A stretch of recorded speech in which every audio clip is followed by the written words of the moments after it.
Bonjour à tous et bienvenue dans ce 8e épisode dans Forgeons dans l'histoire des foreurs. L'épisode que je reçois des joueurs qui ont marqué les foreurs à la façon. Comme vous l'avez vu, l'épisode numéro 8, c'est avec Jérémy Michel, l'homme de fer des foreurs de Val-d'Or. Donc, n'oubliez pas de vous abonner, liker, partager. J'ai des beaux invités jusqu'en mai quasiment. Je suis loadé à chaque semaine. À chaque jeudi 17h, je poste la vidéo. Fait que je lance l'intro puis je rentre Jérémy. On se voit après.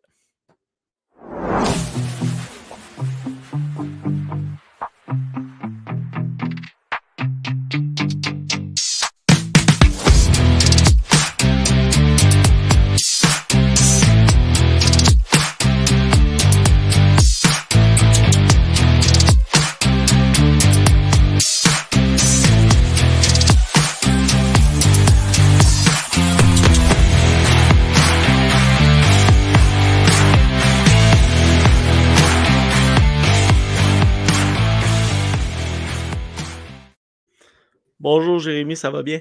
Salut, ça va bien toi? Yes, merci encore d'avoir accepté l'invitation. C'est un plaisir de te recevoir. Ça me fait plaisir, ça me fait plaisir.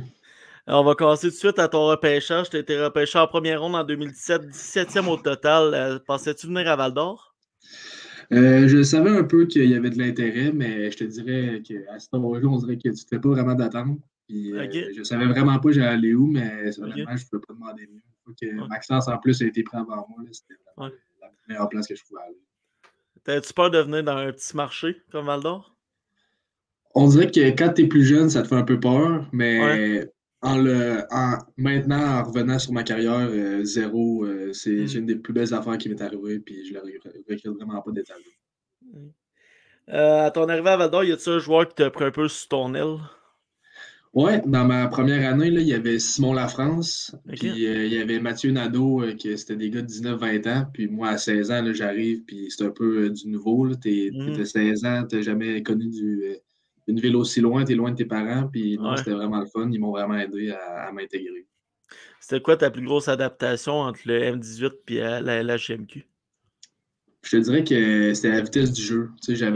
j'avais une bonne vitesse, mais c'est Mhm. vraiment un autre step. Puis là, tu joues avec des gars qui sont plus gros, mais Ouais. ça m'a vraiment aidé de pratiquer avec t'as des nouveaux bons joueurs, puis sinon, ça Ouais. va vraiment aider de les pratiquer avec Mario. Puis tout. Y a ça un arena que t'as aimé visiter dans la LHJMQ quand t'as commencé un peu ton parcours?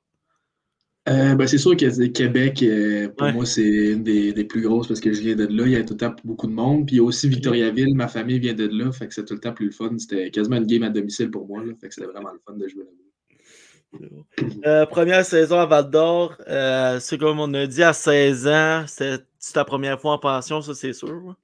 Ouais, c'est ça. Puis c'est la première fois, à 8 heures de chez moi. Là, Ouais. c'était pas facile, mais j'ai été vraiment chanceux avec ma famille de pension qui m'ont intégré en partant. Là. C'était comme une Ouais. deuxième famille. Deuxième saison, c'est ta saison de repêchage NHL. T'avais-tu un stress de plus? Mettais-tu un stress sur ses épaules un peu plus?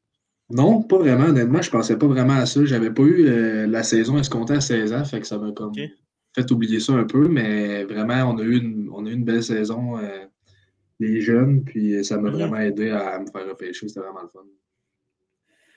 42 points à 64 parties. Et comment tu t'as aimé ta deuxième saison comparée à ta première? C'est sûr que quand tu es rendu à ta deuxième saison, tu sais à quoi t'attendre, tu sais un peu la Ouais. ligue elle ressemble à quoi, c'est différent. Le mode de vie est normal, comme tu fais. Il y a plus, on dirait à 16 ans, c'est plus dans les arénas, tu veux visiter, tu es comme ouais, c'est dommage nouveau, mais là, à 17 ans, c'est comme la nouvelle norme. Fait que c'est vraiment le fun de pouvoir jouer puis de ne pas se checker les autres puis faire sa job. Comment tu trouvais le voyagement? Tu sais, nous autres, c'est quand même en Abitibi, c'est un peu loin. Puis aller au Cap-Breton, ça devait pas être des longues. Honnêtement, c'était pas si pire que ça parce que ça OK. faisait qu'on créait des liens avec les gars. Là, on était tout Mhm. le temps assis deux. Moi, j'étais assis avec Maxence Guenette. Puis OK. c'est juste le fun. Les gars, ils dormaient pas bien, on parlait, on jouait aux cartes. Puis OK. ça nous rendait vraiment plus proches. Là. C'était vraiment le fun. On parle un peu de ton repêchage NHL. Tu as été repêché par les Blues en 7e ronde. T'avais-tu discuté avec des recruteurs de cette équipe-là? Ouais, j'avais parlé avec le recruteur des Blues de Saint-Louis. Je savais qu'il y avait de l'intérêt, mais on ne s'est jamais rendu là. Puis, Mhm. ouais, j'ai vraiment été chanceux. J'étais chez nous avec ma famille, puis c'était vraiment le fun d'entendre mon nom. Ça doit être un bon moment pour la famille. Ouais, vraiment, on a sauté de joie, puis ouais, c'était. c'est un autre niveau. Là. Quand une fois que tu arrives là, c'est vraiment différent, mais c'était vraiment le fun. Troisième saison, la saison a été coupée par la COVID. Comment ça scrape une saison? Je pense qu'on s'en allait bientôt en série pour les Foreurs. Ouais, je m'en rappelle encore, j'étais dans un de mes cours au cégep, j'étais avec Émile Lauzon, puis on s'est fait apprendre qu'on ne jouait pas cette fin de semaine-là. Au début, c'était censé être 2 semaines, puis là, après ça, ça a fini que c'était jusqu'à la fin, mais ouais, c'est sûr que c'était plate de perdre le momentum. Je me rappelle pas, je pense qu'on était 5e dans notre conférence, mais Okay. ça aurait fait de l'expérience de plus pour les autres années, mais c'est sûr que c'était plate que ça finisse comme ça. En plus, pour les 20 ans qui n'ont pas pu finir leur saison, ils n'ont pas eu leur match de remerciement, le match de 20 ans. Ouais, non, c'est ça, c'était vraiment plate pour eux. Là. La saison qui finit comme ça, puis ouais, non, c'était pas facile pour tout le monde. Je me rappelle qu'il y avait David Noël, mais les autres, j'ai un blanc de mémoire. Là. Je pense que c'était Peyton Hoyt puis Nicolas Ouellet. Ok, ouais, c'est ça. Ouais. Saison avec les Bulls, comment tu as vécu ça de ton côté? Les Foreurs, t'es all-in? Ouais, ben c'était le fun. C'était une saison COVID qu'on avait des bulles, mais honnêtement, c'était vraiment le fun. C'était la même affaire, on était encore tout le temps ensemble. Puis, Ouais. on a joué quand même beaucoup de games pareils, là, malgré tout, mais on était vraiment chanceux. C'est sûr, c'était vraiment différent. Là. Ça arrivera probablement plus jamais des saisons comme ça, là, mais Non, c'est ça. non, déjà, c'était le fun d'avoir une bonne équipe. On avait beaucoup de nouveaux joueurs, mais les gars, ils s'intégraient vraiment bien. C'était le fun. Mais ça a dû aider à l'équipe de rester ensemble dans une bulle puis Ouais, ouais, de vraiment. jouer chaque Surtout, jour. on était tout le temps, on pouvait passer des 4-5 jours, 24 heures sur 24 heures sur 24 ensemble. Fait que c'était vraiment le fun. Puis on avait vraiment une belle gang. Là. Les nouveaux, ils étaient vraiment bons avec les gars. Les Foreurs sont rendus en finale contre les Tigres. La déception de perdre avec une si grosse équipe, c'est quoi qui manque? Il manquait pas grand-chose. Cette équipe-là était parfaite. L'autre équipe qui était les underdogs. Là.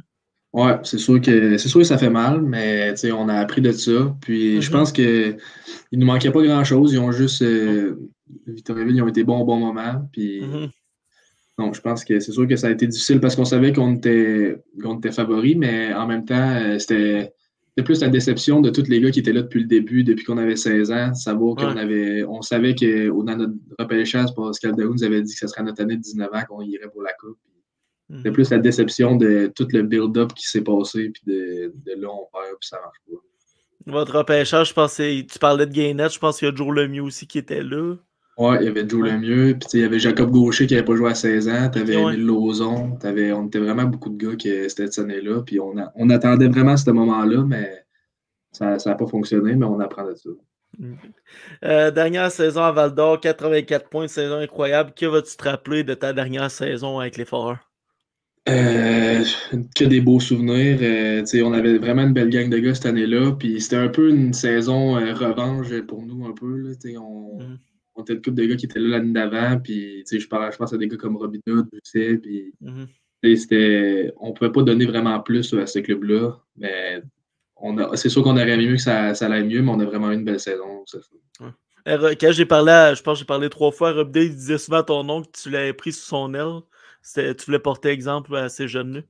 Ouais, c'est ça. Moi, quand je suis arrivé, c'est pas facile d'arriver à une nouvelle place. Puis lui, en plus, en tant que deuxième choix au total, là, c'était vraiment quelqu'un qui allait être important pour l'organisation. Puis en tant que personne qui était là depuis le début, je me mettais un poids sur les épaules que lui, il fallait qu'il amène cette organisation-là où elle voulait être. Puis je pense que j'ai fait ce que j'avais à faire. Puis Justin, il a vraiment eu une belle carrière à Val d'Or. Puis il a vraiment changé la ville, je pense. Puis même son échange de l'année passée, c'est plate que le monde dit on l'a perdu. Ouais, mais cette année, on a le deuxième au total si la loterie est pour nous autres. Là. Ouais, c'est ça. Puis en plus, il a été là au début de l'année, fait qu'il a pu parler puis aider les gars qui étaient là, les nouveaux. Là. Je pense qu'il y avait un nouveau choix de première ronde. Là, il a pu aider probablement. Puis non, c'est vraiment. Je pense qu'il a vraiment marqué l'organisation des Foreurs. Ah ouais. T'es devenu l'homme d'affaires des Foreurs avec le plus de matchs joués. Pensais-tu à ça ta dernière saison, atteindre ce cap? Ouais, certainement. J'ai eu des blessures que j'aurais peut-être pas dû jouer, mais ça m'a vraiment fait en sorte que je voulais jouer. C'était un record que je prenais à cœur. Puis l'organisation des Foreurs va probablement changer ma vie vraiment beaucoup. Donc, je voulais mettre mon nom sur l'organisation. Puis en espérant que quelqu'un d'autre le batte bientôt, si quelqu'un peut marquer l'organisation aussi à sa chance. Ouais, mais avec les nombres de matchs qui est descendu, je sais pas si ça va être atteint à Ouais, 64. Là. Ça va être on sait plus dur. jamais, nous autres. Ouais. Si un jeune ne voudrait pas venir à Val d'Or, ce serait quoi le message que tu lui dirais pour encourager à venir jouer pour les Foreurs? Ben, tu sais, honnêtement, c'est pas compliqué, là. Je pense qu'il y a plusieurs gars qui sont venus à Val d'Or qui voulaient pas venir pendant mon séjour, puis ils se ressortent de là, puis c'est la meilleure organisation qui sont allés, là. C'est pas. Mhm. Le junior, c'est vraiment l'ambiance dans la chambre, puis les amis que tu te fais, puis j'ai l'impression que quand c'est dans un marché que tout le monde est loin de chez eux, tout le monde se rapproche plus, puis c'est là que c'est le fun, tout le monde se crée des liens, puis c'est vraiment plus fun comme ça. Mhm. Y a-tu un entraîneur ou un coach qui t'a marqué à Val d'Or, que ce soit tes premières années ou tes dernières années? Mais c'est sûr que j'ai eu Mario Durocher ma première année, puis Ouais. il m'a vraiment marqué. Il était différent, mais en tant que 16 ans, tu sais, il m'a vraiment aidé à travailler puis à faire les détails. Mhm. Ouais, c'est pas un coach qui est comme la nouvelle génération, mais vraiment, il m'a vraiment aidé. OK. Maintenant, à l'Université de Moncton, tu as été l'équipe d'étoiles la première année. Comment tu t'adaptes à ce niveau-là? Tu as passé ta deuxième année, je pense. Ouais, c'est sûr que c'est du jeu plus physique. Je pense qu'il y a moins de monde qui pense que cette ligue-là est bonne, mais c'est vraiment une bonne ligue que tu sais, tous les joueurs juniors viennent jouer ici, là, donc c'est Mhm. vraiment le fun. Puis, c'est sûr que c'est une ligue physique, mais on a moins de games, mais c'est sûr Ouais. qu'on va plus à l'école, donc c'est le fun Mhm. aussi. En parlant de joueurs juniors, Nathan Darvaux, il y a Commit qui s'en allait avec les Aigles Bleus de Moncton. C'est comme ça va être tout un ajout pour vous dans les buts d'avoir le meilleur gardien de la SH de la saison passée. Ouais, on va vraiment être chanceux. Là, on a déjà Olivier Adam qui a été incroyable cette saison. Puis là, on Ouais. ajoute Nathan Darvaux. Ça va être vraiment le fun. On a déjà Mhm. une bonne équipe, puis on s'est rendu au championnat national. Donc, c'est sûr OK. qu'on veut aller encore mieux, puis on veut gagner le Mhm. championnat national. C'est qu'est-ce que je pourrais te souhaiter pour la suite de ta carrière? Juste continuer au hockey. Je veux continuer. Je vais finir mon bac l'année prochaine, puis après ça, on va voir où que le hockey va m'amener. Mais c'est sûr que Mhm. j'aimerais ça aller pro. Donc, on verra. Ah, ça, je te le souhaite, ça, c'est sûr. Puis merci encore d'avoir participé à mon podcast. Ça me fait plaisir. Bonne soirée. Bonne soirée. Merci tout le monde pour l'écoute. Ça a été un bon visionnement. N'oubliez pas de partager, vous abonner, liker. Je vais annoncer l'épisode suivant. Ça va être avec Olivier et Galipo, l'épisode numéro 9. Donc, chaque jeudi 19h, je sors un épisode. Fait qu'on se dit à la prochaine.